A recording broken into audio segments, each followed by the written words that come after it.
दोस्तों, मैं हूं कुसुम कला। स्वागत करती हूं अपने YouTube चैनल में। एक प्यारा सा सॉन्ग सुनाने जा रही हूं, नाच गीत है।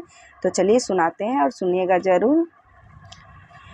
बस में अगर हो तिन मोर बलमुआ, बस में अगर हो तिन मोर बलमुआ, त संग संग विदेशवा घूमौ तनी हो, त संग संग विदेशवा घूमौ तनी हो।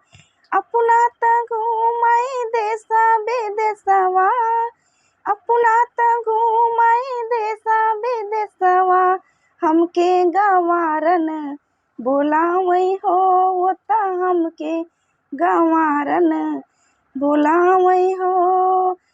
अपना त घूमे देशा विदेशवा, अपना त घूमे देशा विदेशवा, हमके गंवारन बुलावे हो, त हमके गंवारन बुलावे हो।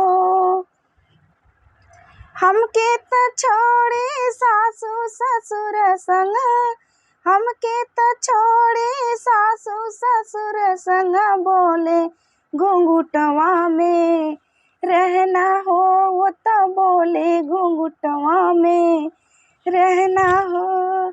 अरे बस में अगर हो तिन मोर बलमुआ, बस में अगर हो तिन मोर बलमुआ, त संग संग बजरिया घूमौ तनी हो, त संग संग बजरिया घूमौ तनी हो।